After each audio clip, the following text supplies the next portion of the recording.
So in those instances, we're going to need to do what's called host our videos, right? Now, you guys have all heard about hosting. You all have websites. That's a bit of hosting. We host websites. We also host videos as well. And the one that you're probably most familiar with is YouTube, and which is obviously free for everyone, and it's easy to upload. And that's the benefit of using it, right? Now, Amazon S3, we are familiar with that because I've been making you guys more familiar with it, I believe, yeah? So Amazon S3 is a very familiar thing to you right at the moment, and it integrates with our player or with other video players as well. It takes a little bit of knowledge in regards to compression depending on the type of integrated video player you have. So, there are video players that work with Amazon S3 are Easy Video Player, if you've ever heard of Easy Video Player. What is another one that works with Amazon S3?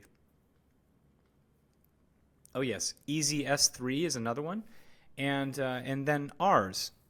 EasyWebinar plugin is the main, the event page and the registration page and the thank you page. They all allow you to use your own link, your own Amazon S3 link, and things like that. You can use a YouTube link as well, or any other hosted video solution for those particular pages. And then finally, I'll talk about these two. Wistia, which is an awesome video player, but it's a pretty penny. But if you're really serious about your business, then Wistia, I think, is a really, really solid tool. They self-host their stuff. They're not Amazon S3. Amazon S3 integrates with outside players, right? But Wistia, it's a player, and they host their own videos and host your videos. So you're paying a monthly fee for an X amount of hosting space, right, to host those. But again, it's expensive, or it can be. And then Lead Player, it's kind of cool. It's a very cool video player. It's integrated with YouTube, so you don't actually need Amazon S3. You would simply just use YouTube to integrate into the player itself. It's great for click-through. It's great for using other people's videos and promoting your own through that. Like doing list building. If you guys saw the post that I sent out just a couple days ago, it was all about a few different players as a way of building your list, right? So these are the ways that you can host your video. We're going to focus on we are going to not focus on YouTube. We're going to talk about why you probably don't want to have YouTube as your main webinar event video, but I always recommend to use YouTube for the thank you page. Oh, I can't even talk right now. The thank you page and the registration page.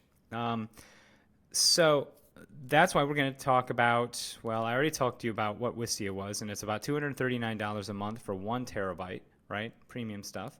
And this is the one we're going to talk about the most. Amazon S3, which costs pennies for storage. And as I said, there are a few players that integrate with it. And this is what works with our software. So you take your video, right? MP4, MOV, FLV. You send it over to video hosting to house the video. And then the video player is the window that shows the video, essentially, right? So our EasyWebinar plugin is a video player, okay, on those pages. And those videos are hosted in the house by Amazon S3, okay? And the video that I want you guys to think about is MP4. The format that I want you to think about the most is MP4, all right? And as you can see, here's the scenario. The house is Amazon S3, and the window is EasyWebinar Plugins video player, or Easy S3, or Easy Video Player, as I've already said. Okay, and the one type of file that I really want you to remember is MP4. Now, there are many other types of video formats, such as MOV, FLV, MWV, API, and more. However, all the video files that you'll be working with should be compressed and converted to an MP4. Okay, so whenever you're doing anything, and this was a question that I got from one of the customers. He was saying, well, I took it, ScreenFlow, which is an editing software, and I use ScreenFlow, everybody, just so you guys know. I use ScreenFlow for Mac, and it's the editing software that I use to do my screen capture tutorials, right? I'm actually recording with it right now. So, but when I'm done, what I'm going to do is I'm going to actually make this into an MP4, okay? And I don't do it after the fact.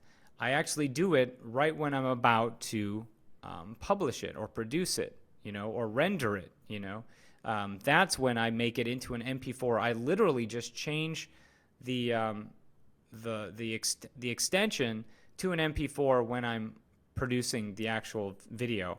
And then I run it through Handbrake, where it also creates an MP4 as well.